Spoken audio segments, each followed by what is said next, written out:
Assalamualaikum warahmatullahi wabarakatuh. Kali ini saya akan membahas tentang lanjutan dari video sebelumnya ya. Di part pertama yaitu mengenai ciri-ciri gejala awal kitten ketika mengalami diare. Tapi untuk yang saat ini yang saya bahas lebih ke hal penanganan ketika kucing kita mengalami diare ya. Gimana sih caranya penanganan yang lebih tepat ketika kucing kita terkena sakit diare? Karena mungkin dari beberapa teman-teman breeder Bengal pada umumnya ya, apalagi yang masih pemula, terkadang mereka bingung ketika kitten mereka diare, langkah-langkah awal apa sih yang harus dilakukan. Dari sini saya akan menjelaskan poin-poin penting yang harus dilakukan. Poin pertama, setiap pemberian obat harus dilakukan setelah memberi makan kitten kita dulu. Poin kedua, cara pengobatan harus sampai benar-benar tuntas. Langsung aja kita bahas di poin pertama dulu. Pemberian obat harus dan sangat diwajibkan setelah kondisi kitten kita sudah makan atau kondisi perut kitten kita sudah terisi dulu ya teman-teman.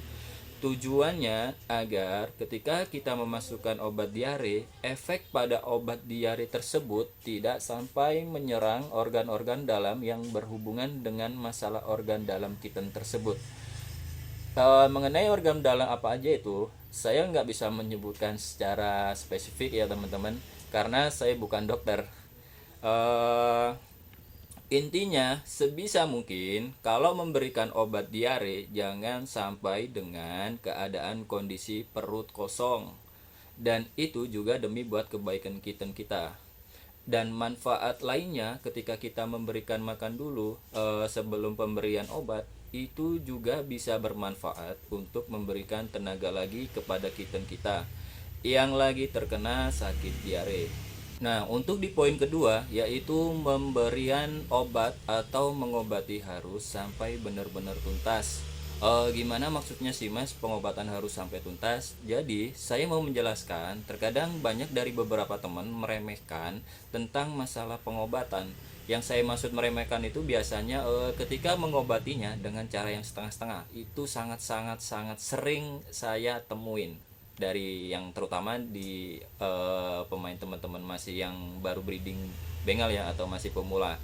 Contoh, misal yang harusnya sehari 2 kali, kadang yang sering saya lihat dari beberapa temen yang masih pemula malah cuman ngobatin sekali aja atau kadang nggak rutin, atau mungkin bisa disebut pengobatannya itu sering bolong-bolong.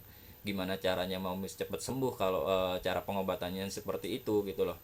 Menurut saya langkah ini kurang sangat efektif dalam cara pengobatan ke kitten kita ya teman-teman. Mungkin oke lah ya, ada dari beberapa teman bilang saya udah biasa ngobatin kayak gitu juga sembuh kok.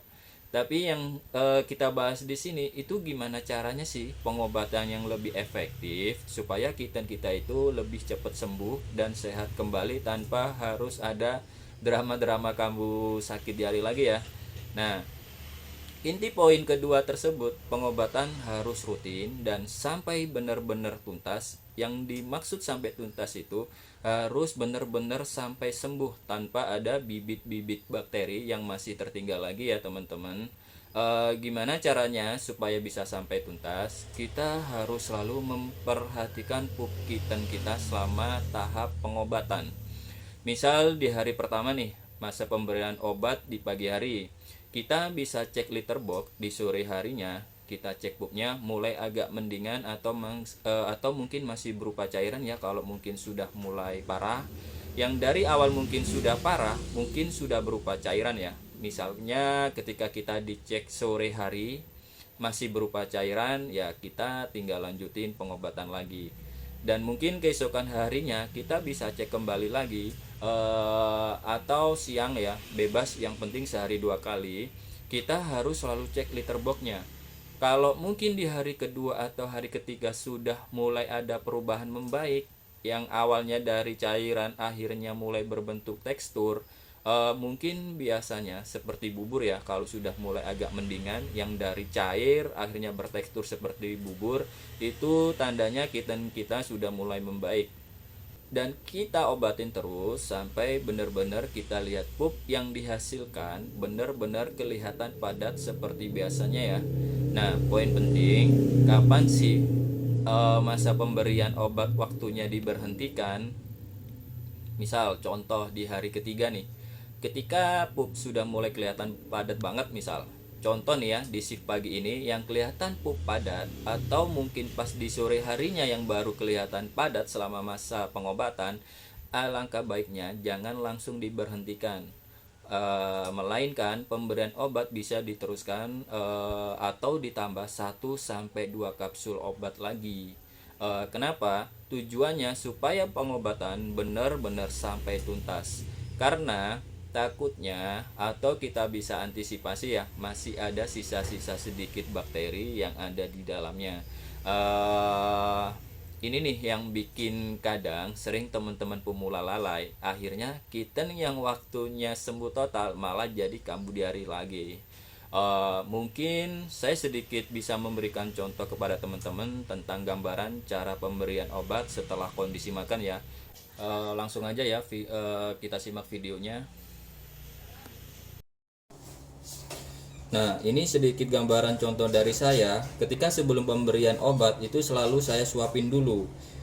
Beda hal lainnya, kalau misalkan kita teman-teman itu sudah terbiasa makan raw food atau daging atau mungkin disepet dulu, monggo bebas. Yang penting itu kita harus pastikan sebelum pemberian obat kita harus nyuapin kitten kita dulu. Kebetulan ini saya nyontohin ke indukan ya. Habis inilah saya saya contohin ke kitten juga. Kebetulan ada yang sedikit diare.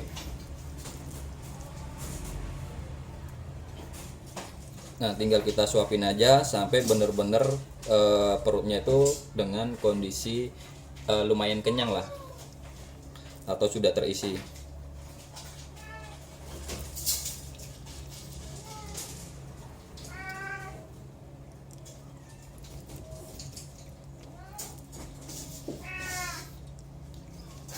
Nah, udah, coba tinggal saya contohin ke kitten ya.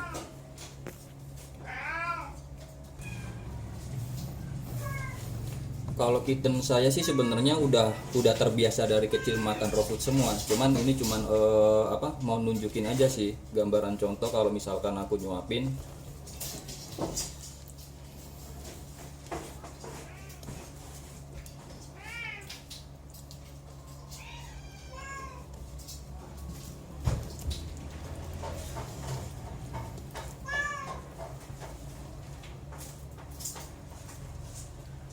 Udah, palingan gitu aja ya teman-teman.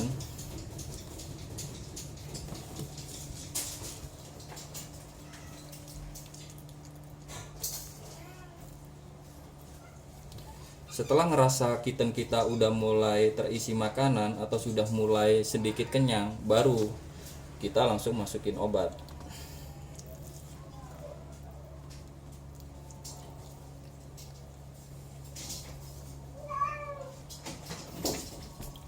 Nah, tinggal kita pemberian obat ya.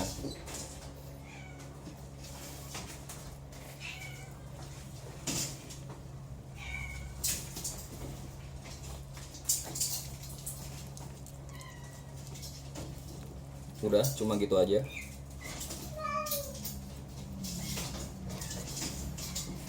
Dan lakukan ini sehari 2 kali dan dipastikan setelah kondisi dia mau makan.